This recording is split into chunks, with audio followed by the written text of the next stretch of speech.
Listen to me. If there was a wise man who would ever think of this, they would say in order to be superior to the man, you've got to be the man. For I am the man himself.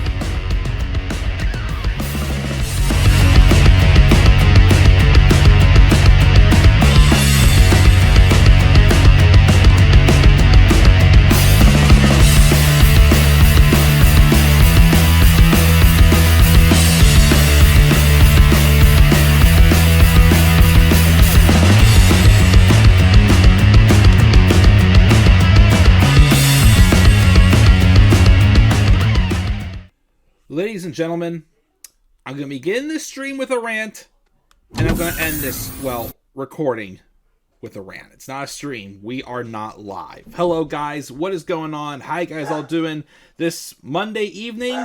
This is the Club of the Man 1993. That's the dogs barking upstairs, and we are here for a rare AEW review. That's right. As I promised, I was going to come down here today and do a review of last night's pay-per-view, AEW Revolution 2025. It took place again last night, March 9, 2025, at the Crypto.com Arena in Los Angeles, California. So, I'm not gonna lie. Lately, I've been feeling the vibe again with AEW. I feel like the shows, within the last month at least, and for the build to Revolution, have improved. There was definitely several matches on this card that I was looking forward to. Some fresh things, some feuds coming to an end, like Toni Storm and Mariah May, and Will Ospreay and Kyle Fletcher. Some just starting, like Hangman Adam Page and MJF. We have the Swerve, Strickland, and Ricochet feud. And for the most part, this card looked interesting to me. So I decided to watch it. Well, after coming out of it, here's what I'm going to say about this show. Was it as hot as I thought it was going to be? No, it wasn't. I wouldn't say it was a bad show, though. But I think it was a combination of me having higher expectations and me being a little bitter. And why am I bitter? Which is how we're going to start off this video with the rant. And I originally was going to do this live. I wanted to try to do this one live because I wanted to get your thoughts live as to where do you guys stand with the current AEW product. Do you think it's on the rise? Or do you think this is just a little good spurt, then they're going to go again? Personally, how I felt coming out of this show, it's slowly getting better. But there's still some things that they got to clean up. Like one thing, business-wise. So, it was announced last week that AEW pay-per-views will now be streaming on Amazon Prime, which is how I was originally going to watch this. My one buddy and I, we usually, anytime we do watch AEW pay-per-views, we split the costs. We didn't get together to watch, so that way we can just log into each other's logins and watch the show. Well, last night, I started watching it first, and then they were about to log on. And it wouldn't allow them because they said only one person can watch at a time on the through the account. I get it. There's a lot of streaming services that are cracking down on people who are trying to do that. I get it. I totally understand it. It sucks, but whatever. But before, with Bleacher Report, and I still think they're available with Bleacher Report, we were able to split it and multiple people were able to log in to watch it. I don't know if that's changed as well, but hopefully it hasn't. But when that happened, that pissed me off even more.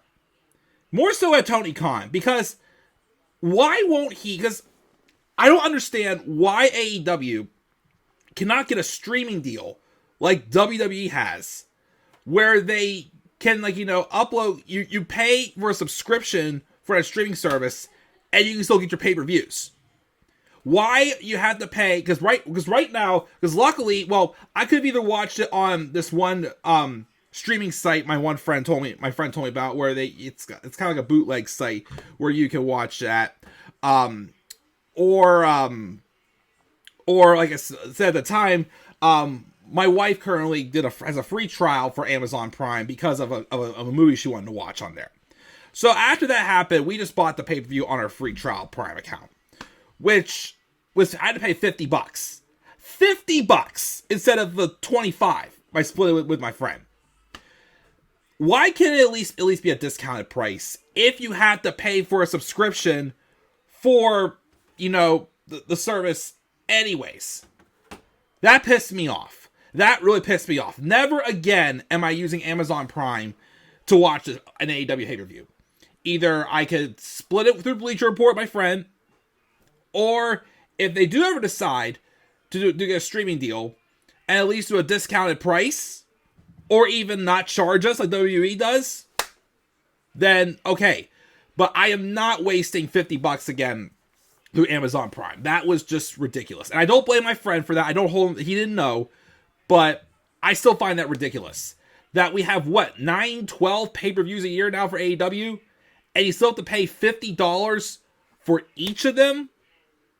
Like, you better give me my money's worth if I pay $50. And I didn't feel like this pay-per-view was worth my $50. Were there good matches? Yes. But besides, of course, the fact that main event, crapped out the show. I would say that was the only match I didn't like, was the main event. I did feel like, though, because if I give this a show grade, I give it a B. There was great matches, don't get me wrong. The women stole the show for sure. Toni Storm and Mariah May was my best match of the show. But I felt like it still didn't have that little oomph. Great wrestling, but usually there's, a moment or two. Some big oomph in there. That just, on the edge of your toes, craziness or something like that. I just felt like this show didn't have that. It was great wrestling, but not many, other than maybe Mariah May and Toni Storm, no match that I'm really going to look back and put these on my top 10 list for match of the year. But it wasn't horrible.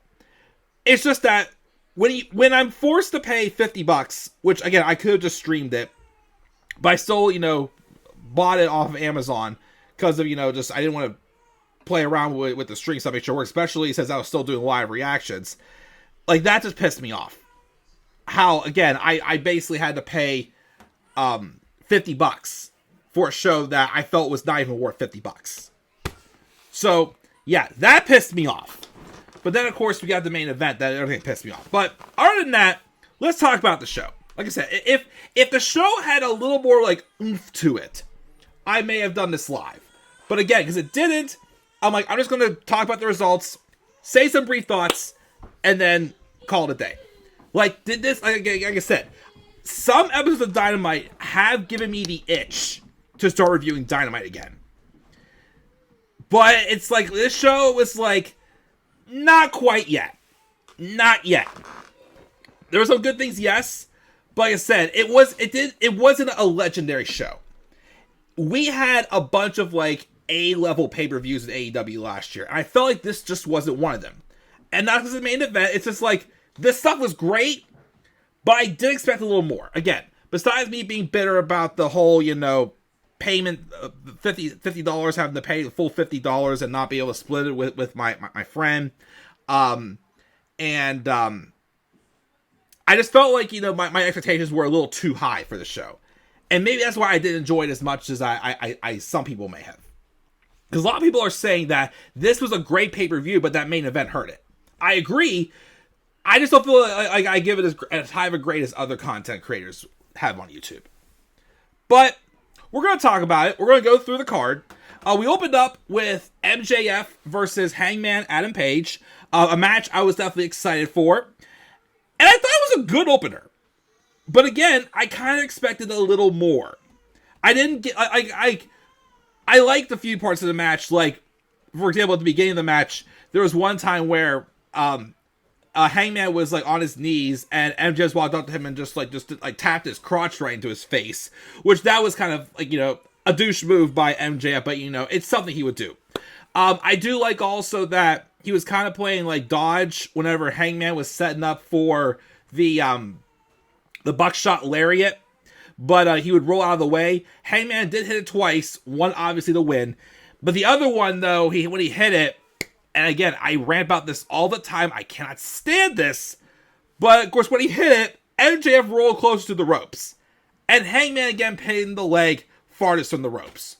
Just for MJF, just to telegraph that MJF's going to put his foot on the rope. And I hate when wrestlers do that. I hate it. Like, that's so overdone. But I did also like the spot where, the positives, keep on the positives. I did like the spot also where MJF did that running pile driver through the chair outside the ring. That was nice there too. Like I said, it wasn't a match of the year classic or like an A-level match. Like, I'd probably give it a B+. It felt like the first match of a series, which even though Adam Page won clean, I still wonder if maybe they're going to continue this. Because it felt like they had more to offer on the table, if I'm being honest. The ending, though, was kind of vicious. Because I think Hangman hit an angel's wing on MJF. And you clearly saw that his face ate the mat totally. He completely ate the mat. Luckily, he didn't land, like, on his neck too bad. But it looked a little scary. Oops, bumped my pop filter. And afterwards hit the buckshot lariat, and he won. So Hangman wins clean. But like I said, the way the match went down, I felt like that they were saying that there's going to be more to this. Like, I felt like, we could maybe get another 2 more matches out of this feud. I could be totally wrong, but it felt like they had more to offer. Great match, great opener, don't get me wrong, but I felt like they could have offered more. So that was a great opener. The second match was the TBS title match with Mercedes Moné and Mocha Wadambai. If that's how you pronounce her name. I apologize. I'm not going to lie. I can't really judge this match too much because I didn't pay the best attention.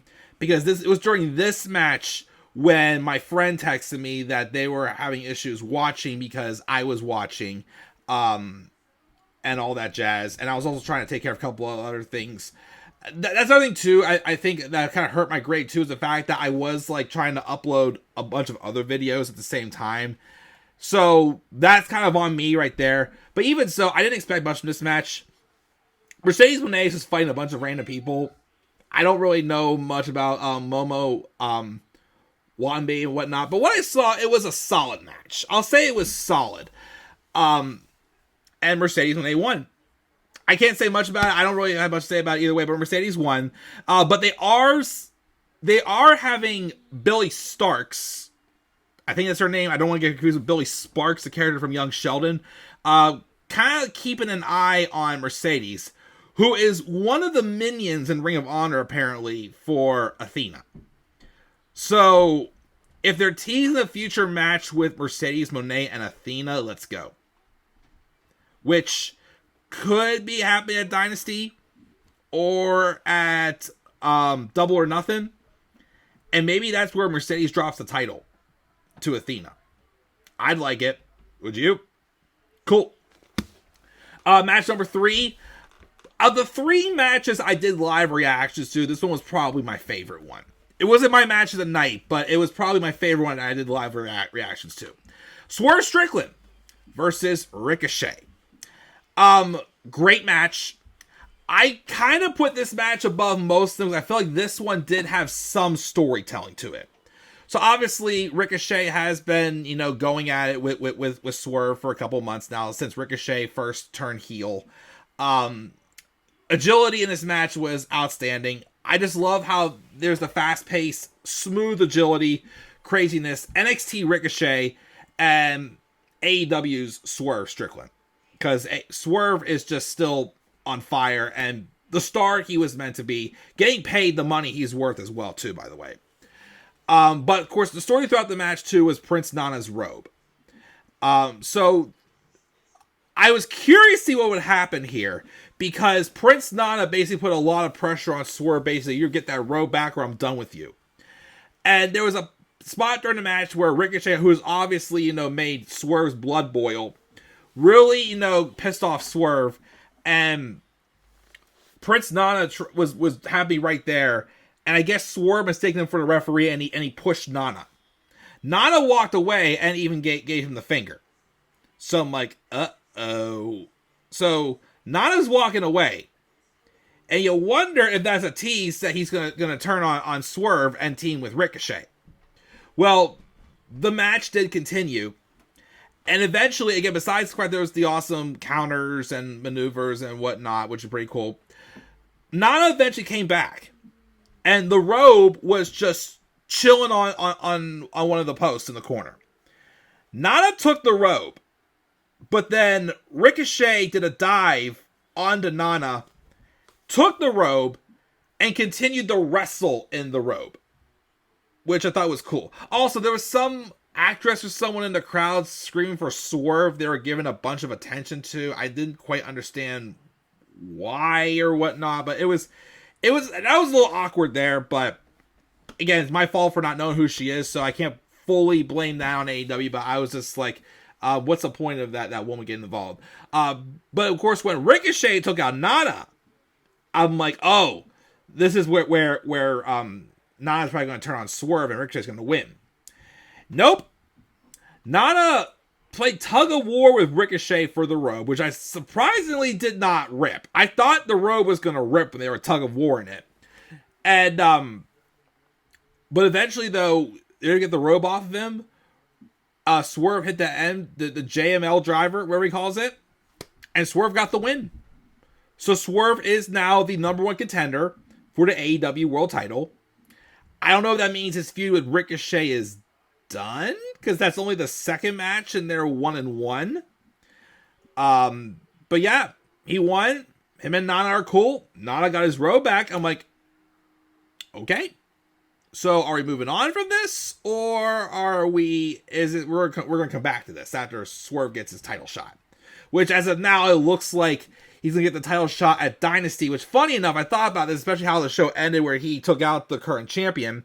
I was thinking like, oh, so Dynasty was where Swerve won the title.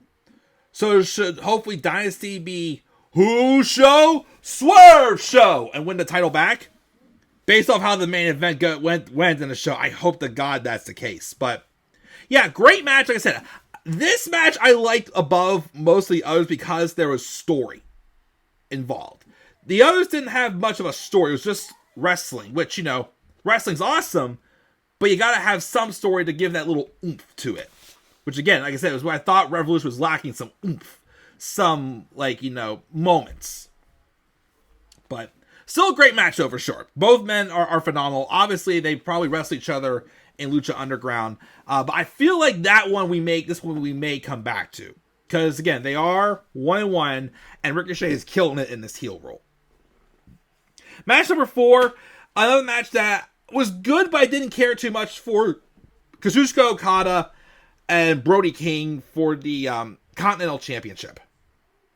I still gotta ask this question. What is the point of the Continental Championship being defended like a regular title? Because it doesn't feel... I say that because we had the TNT title. We had the International title. Rumors are apparently that they're wanting to do Okada and Omega at All In a unification match. Which, honestly, if they would have put the International title on the line for the Continental Classic, I think that would work. Because, like, having too many titles and, like, no uniqueness to this Continental title just hurts it. Like, it feels like Okada is just carrying a prop, if I'm being honest. I'm not sure how it is now in NXT with it, but, like, the Heritage Cup, when it was in NXT UK, it was defended in British rounds matches. So it had a uniqueness to it. I like that. It was different. This, it's like, other than the fact that, like, nobody can interfere in matches, it's like, what's so unique about that? We have plenty of matches outside of the Continental title where no one interferes in. But so, I don't know. Like I said, I'm just head scratching still as to why this is still like its own individual title. But the match was still good. But again, it just felt like a random thrown together match to get Okada on the card. I mean, it's probably been more so stuff building on like Collision, and I don't watch Collision, even though I hear Collision has been pretty good lately. But again, I don't have time to watch 12 wrestling shows a week. But it was still a good match. Brody King still definitely can be a great single star, but is there really room for him right now? For now, it's him and Buddy Matthews in the Hounds of Hell since Malachi Black is gone. So, okay, like, make something good out of that, but who knows? Still a good match. Kazuchika Okada does retain, but, just another good match. Nothing I'm going to remember much for, but, still a good match. So we have that. Then we have the AEW World Tag Team Championship match. It's the Hurt Syndicate, Bobby Lashley, and Shelton Benjamin taking on the Outrunners. The Outrunners have mostly been on Collision, so I don't know too much about them, but I hear Tony Khan is pretty high on them. They're basically like an 80s themed Hogan type ripoff tag team, and I can see it. They seem fun. They do feel like a team that you eventually may want to put the tag titles on. But the Hurt Syndicate just got the titles. And with how dominant they are, you don't want to take the titles off them yet. Although that could change eventually, because I do think, because I can't remember his status. Well, he was released, I think, in the end. I do think once Cedric Alexander is available, get in the AEW, get the full Hurt business back together. You could maybe do a thing where Bobby gives his title to Cedric, and Bobby goes after the world title, which Bobby should be for sure. He should be built up as AEW's Brock Lesnar, for sure. But still a great match, but again, not the time for Hurt Syndicate to drop the tag titles. I also really liked how you heard how rough MVP was on them, like really emphasizing to hurt them. I like that. I feel like, we need to get that more, like, like that, coaching in the corner type thing and whatnot. Hearing MVP's trash, I like that. And I'm sure I mentioned this in a video way in the past before. Every time I see MVP, he reminds me more and more and more of Bill Sykes, the loan shark from Oliver and Company, the Disney movie. I don't know why. Every time I see him now, between the glasses, the way he talks, I don't know about the cane so much, but still, he reminds me a heck of a lot of Bill Sykes. Kind of funny. But my match of the night was this AEW Women's World Championship match, the Hollywood ending, as it calls, between Toni Storm and Mariah May. Outstanding match, and a great ending to an outstanding story, a great trilogy. These two women just go nuts whenever they fight each other. This made Mariah May a star. Toni Storm, despite the fact that I get a lot of people are tired of seeing Toni constantly having the women's world title, I kind of agree. But unlike Jon Moxley, with no respect to Mox, I like Mox, I feel like Toni Storm has developed the character more and more the more times she's won the championship. And this match, again, was just, it was a Hollywood drama. It was awesome.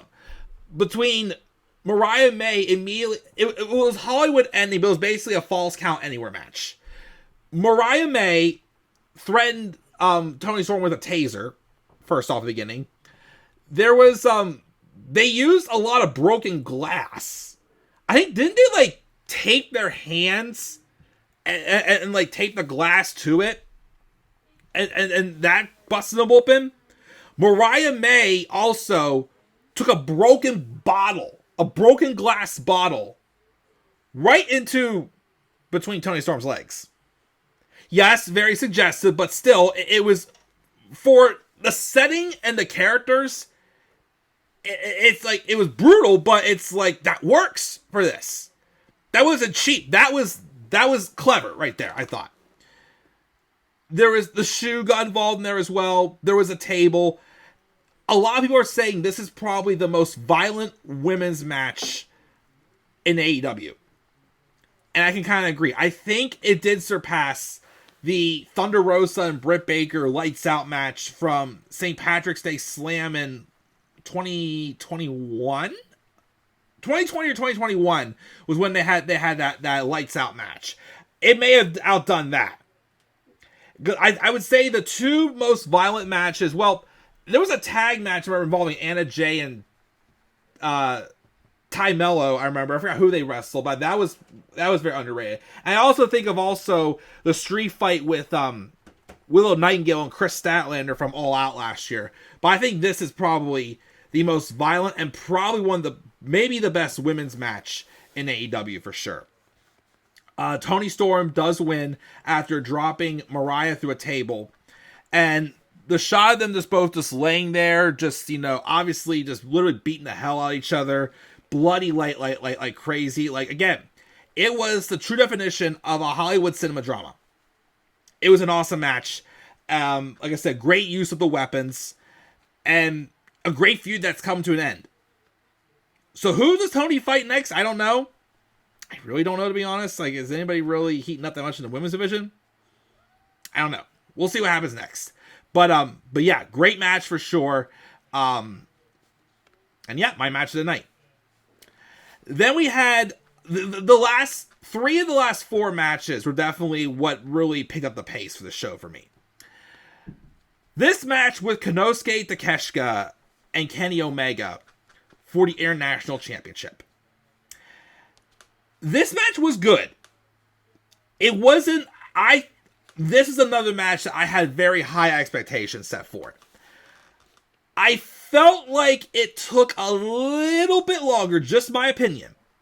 It took a little too long for it to get into the next gear. Like, it stayed, like, steady for a little too long, I thought. But then the pace picked up with some of the counters and the near falls the last, like, 5-10 minutes of the match. And that's where I'm like, okay, because you even saw me on my live reaction for this match. I'm like, okay, now I'm feeling this. So at first I wasn't. But then it really came on with the counters and whatnot. Don Callis tried to get involved a couple times. The second time he got involved, or whichever was the last time, it was at least 2 or 3 times he got involved. And he tried to, like, grab onto Takeshita, and Kenny just, like, kicked him right in the hand. He's like, like, it was literally, like, the weakest looking kick I saw, and, like, Don Callis like such a pussy and whatnot, but, you know. Then, the funny thing, then, of course, also, Kenny never hit the one-winged angel in this. I know Takeshita attempted to also, but Kenny countered it. But some nice counters, some great hurricanranas. Like, I remember there was one match where someone did a hurricanrana. It might have been this one. A hurricanrana, and it landed on the back of their head on the apron, which was pretty sick. But the match ended up ending with them kind of doing a couple, like, counter roll-ups and whatnot. And Kenny Omega snuck in a roll-up, and Kenny Omega is the new AEW International Champion. Cool with me. But the fact that Kenny didn't hit the one-winged angel makes me wonder if there's one more match between these two. There could be. It was still a great match, don't get me wrong. 2 excellent workers. Like, Kenny Omega is, like, one of the best wrestlers in the world. Konosuke Takeshita is a future world champion for sure. Maybe he'll get that by the end of the year. Who knows? Again, like, Tony Khan is finally, like, giving him that recognition he deserved. I thought he had a good 5-month reign as international champion, putting on some excellent matches. So, like I said, by the end of the year, we can see him as world champion. But I just felt this match, like, I feel the same way as I did about Hangman and MJF. Great, like a B+ match. I expected a little bit more out of it. A little more of that, like, you know, on my toes-ness. And I felt I got that for, like, the last 5-10 minutes of the match. But again, it just felt like it took a little bit for it to get on that level. But still a great match. Kenny won. Then we got this match. Will Ospreay versus Kyle Fletcher inside of a steel cage. This was the match that I really, like, sat on for a bit. Really thought through this before I gave it, like, an evaluation. Here's what I'll say about the match. It was outstanding. It's a Will Ospreay match. Outstanding. And Kyle Fletcher was great too in the match as well too. I still think back to when Will first signed with AEW. I think one of his first matches on Dynamite, his first actual match as an official AEW star, not with like a crossover from New Japan, but his first official match as an AEW star, I think, was against Kyle Fletcher on Dynamite. And then of course, his first actual match as an AEW star was at Revolution last year against Konosuke Takashita, which will be on one of my on my list of the top 10 matches of 2024. And I thought when him and Kyle had a match back then, it was a good match. It was a really good match. And showed that Kyle Fletcher has something. This feud with Kyle Fletcher and Will Ospreay. It's one of the feuds where I feel like it was meant to try to get Kyle Fletcher a little bit more on the map. And not just a Ring of Honor guy who popped in here and there. And a crony in the Don Callis family. But it kind of gave him like a little bit of his own entity. He's the proto-star, as he's called now. And at first when I saw this match, because I figured Will Ospreay was winning this match. It was the finale. Will was probably going to win. And I think the reason why I was critical about this is because my thing is outside of his feud with Will Ospreay, is Kyle Fletcher actually made that I can take him as a serious name? Like the match, other than the fact that I thought it was a little too long, like I looked it up, the match was 29 minutes. I thought it was 45. Because there was so many spots I thought this match was going to end. But I think my biggest thing is, in order for me to like give this like a little bit more of a higher rating than I would probably give it like an A-, maybe, because it was, you could tell it was two best friends in real life and having a really personal story in this match. And I can appreciate that. But again, my biggest thing is outside of this, is Kyle Fletcher really going to be someone I could like take seriously outside of this feud? But the match was still violent. Crazy. We had barbed wire. We had thumbtacks. The thumbtacks had the craziest spots. Will Ospreay hit a Styles Clash on Kyle Fletcher right in the nuts on top of the thumbtacks. Yeah, I don't know how active him and Sky Blue are because they're together in real life, but if they are that active, they won't be getting intimate for a while. Let's put it that way. And also, of course, the screwdriver got involved in there as well. There was barbed wire. These, again, Toni Storm and Mariah May bled like crazy. So did these two right here. There was a lot of blood. Great use of the cage. Mark Davis got involved. Mark Davis's involvement, even though I know he's a former member of Aussie Open, his involvement just feels very forced. Like, he feels like the dumbfounded guy who's just like, you're not with me anymore. Like, I don't know. Like, not an involvement I really care too much for. And then we also have, again, the screwdriver, which when that came out, I, for a second, with how long the match was, I thought maybe Kyle Fletcher was going to pull it off. But, of course, eventually, it was used to his advantage. They were brawling on the top of the cage towards the end. Ospreay takes a screwdriver, smashes it into Kyle Fletcher's noggin, does a Spanish fly off the top of the cage into the thumbtacks. And then he hits the Tiger Driver 91 to get the victory. Oh yeah, I think also, wasn't there like a time where Will Ospreay teased a running the hidden blade with barbed wire tied to his arm as well, but Kyle Fletcher got out of the way and whatnot. Like I said, the match felt personal. It had like, you know, like you could tell like this was the end of a personal rivalry. I mean, heck, for crying out loud, you had the spot right before Will Ospreay hit the Tiger Driver, where at first Kyle was like begging him off, saying, I'm sorry. And then Ospreay gave him the finger and he's like, I hate you. And then he hit him with the Tiger Driver. Like I said, I think what's going to make me rate this match even higher, even like a match of the year contender, is how they follow up with Kyle Fletcher. Like I said, I feel like he may be someone that may not be that big of a name outside of this feud. Like, if you want to, like, I mean, I was going to say, if you want to have him be the one to take the TNT title off of Daniel Garcia, maybe. But I do think if anyone should, honestly, it should be Ricochet. If Ricochet's not going to get the world title right now, give him the TNT title. He needs some type of championship. But still a awesome match. Violent. But like I said, I want to see where Kyle Fletcher goes from here before I can, like, praise this match a little more. Because like I said, I felt it was a tad bit too long. If I'm being honest. Alright. Then we got this main event. The match that I was definitely not that excited for. Jon Moxley versus Cope for the AEW World Championship.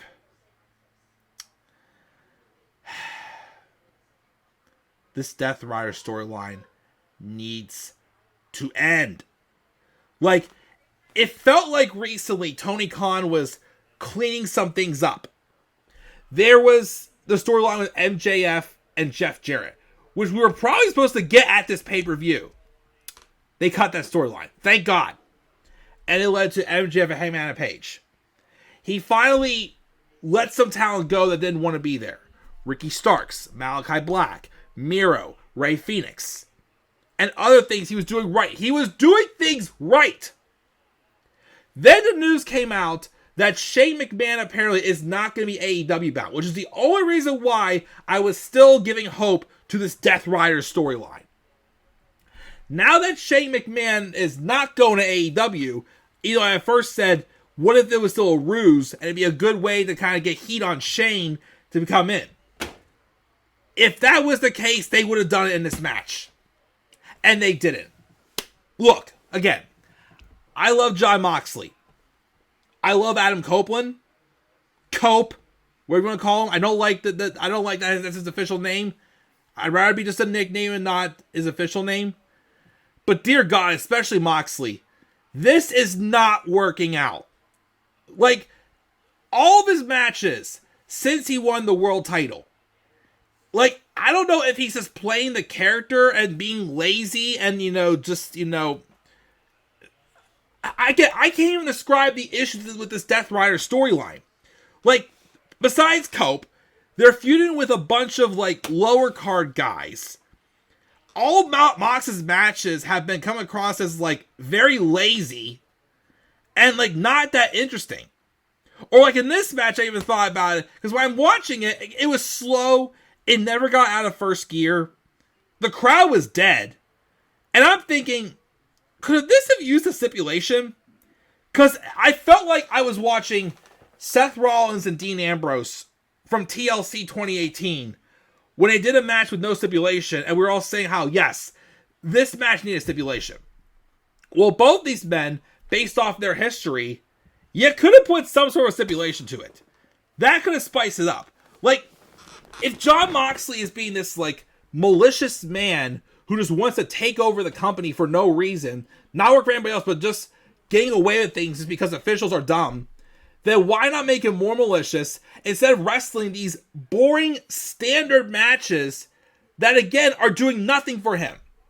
Also, while we're on the subject about the Death Riders, why the hell do the Trios tag titles still exist? When was the last time those titles were defended? Like, if there's any titles they should be getting rid of, it's the Trios tag titles. But yeah, not only was this match boring, first off, Wheeler Yuta came out. And the story building up to this was that Cope was trying to take out each member of the Death Riders. And for some reason, when he had the match with Wheeler on Dynamite last week, he shook his hand towards and said, "This is respect." Like, why? Like, you really thought Wheeler Yuta, with how telegraphed and obvious and bad the story has been with the Death Riders, you really thought Wheeler Yuta was just like that was going to turn on Jon Moxley? No. That was dumb. And what was even dumber was towards the end of the match, Cope had 3 spears on Mox. And you thought that was going to be it. You're like, oh, thank God. Nope. Christian Cage comes out and pulls Cope out of the match. I thought, okay, maybe Cope wins the title and then Christian cashes in and wins. Nope, instead they had Christian come out and make it a triple threat. I'm like, okay, come on, this could actually save this main event. And it looked like he was about to win. He speared Adam Copeland. He then goes for the kill switch. But then I see Moxley in the corner. I'm like, oh no, don't tell me. And yes, Moxley breaks up that pinfall and immediately puts Christian Cage in the Bulldog choke. And he has it wrenched in so good. I'm like, oh, don't tell me they're going to have Moxley do this and waste Christian's cash in. And then they had that one glimmer of hope because they had Christian reach for Cope, who was still down. His hand was on him, and the referee was starting to count. And I'm like, please don't have Mox realize that. Please don't have Mox realize that. Of course, like a smart man he did. I would have much rather had Moxley not see that and have Christian win the title that way than have him pass out to Moxley. Moxley retains the title for no goddamn reason why. And keep this Death Rider storyline going, wasting Christian's cash in. You had Christian Cage hold the title for 6 months. I'm sorry, that contract for 6 months since All In back in August. Just to eat a pinfall in a pointless match like this? That pissed me off. And then afterwards, Moxley grabs the briefcase that has the title in it, runs through the crowd, and then Prince Nana comes down and distracts him, and Swerve does a crossbody to end the show, obviously showing that at Dynasty is going to be Jon Moxley and Swerve Strickland, which Swerve's probably not going to win the match. Look, I get that they're probably waiting until Darby Allin gets back from Mount Everest. And I think the long-term plan is for him to drop the title to Darby Allin. But again, this Death Rider storyline is not working. I'm sorry. Jon Moxley, I love you. You're a hero of mine. I think you're an ace in AEW. I think you're one of the best I've seen in my time as a wrestler. But this Death Rider storyline, this lazy-ass takeover story is not working. And this is something else that Tony Khan has to come to terms with. It's not working and drop it. If you really wanted Darby to win the title that bad when he gets back, which I'm not against at all, you could have had Cope win here and Christian cash in, or you could have had Christian cash in during the match and win the title. And he could have defended against Swerve at Dynasty. Yes, I know we've seen the match, but it'd probably be much better than what the heck this Death Riders crap is. That's boring, makes no sense, it's pointless, it's literally just, we're taking over just because. There's no story behind it. This Death Rider story needs another layer to it than what it is. It's lazy. It's making Jon Moxley look boring as hell. And the thing is, you could have had Darby Allin dethrone Christian because Darby Allin and Christian Cage have history themselves. Again, though, like, you wasted that cash in, and you're keeping probably the worst storyline going that you're leaving in your main event. Oh, and also, too, Jay White came out, too, to help out Adam Copeland, but Cope accidentally hit him with the briefcase. And then Wheeler Yuta, because Wheeler came out and of course, hit the knee on Cope, and again, showing that was all pointless. But then they both got out of there because Jay White and Wheeler Yuta start brawling. Just saying also, Jay White is definitely meant to be a heel. He is not a good babyface whatsoever. I'm sorry. He's bland as hell as a babyface. He should be a heel. He is character driven, so he should be a heel, in my opinion. But yeah, I don't get why Tony Khan, that this is one thing that Tony Khan still will not pull the plug on, and that's this Death Rider storyline. Like I said, if the end goal is to give Darby Allin the title, heck, I'll even say this. You could have had Darby Allin beat Christian Cage for the title, and if you really wanted them to come face-to-face that bad, you could have done Darby and Mox for the world title to fulfill that. Why do you have to keep it in this storyline that's obviously not working, that you keep making your main event of every pay-per-view, And it's some of the worst matches I've seen in AEW. Terrible match. Both men are better than that, for sure. Like I said, maybe you need a stipulation. Or maybe, again, Jon Moxley is just not playing the right character. Because, again, my thing is, too, is I've been waiting to see that true, malicious Jon Moxley. And when they first started this Death Rider story, I thought maybe this is what we're getting. No! This Moxley is lazy! And maybe that's the character, yes, but it's still, like, again, you need a layer. That's why Shane McMahon coming in and being revealed to be the one that they're working for may have done this. This feels like Jon Moxley just rolled out of bed and said, okay, I'm going to take over the company. And, Christopher Daniels or Tony Khan is not enforcing them because, again, they work for them, but they should be working for somebody else. But, whatever. The storyline is continuing. It sucked. The main event absolutely sucked. Even worse, again, that they wasted Christian Cage's cash-in. Yeah, bullcrap. Absolute bullcrap. But that's going to be my review. I definitely talked a lot longer about the show than I thought I would. Like I said, overall, again, my expectation, besides the fact that I was bitter about the whole Amazon thing, overall, it was still a good show. The wrestling was great. Again, the main event definitely hurt my grade. I gave the show a B. But if it was for that main event and just a little bit more oomph, this would have been an outstanding show. But still, except for that main event, great wrestling, but it gets a B for me. A B for AEW Revolution, and not really a show that made me, that excited for what's to come for AEW. Again, this is a lot of, finishing things up, but we'll see where it goes. We'll see what the fallout is this coming week.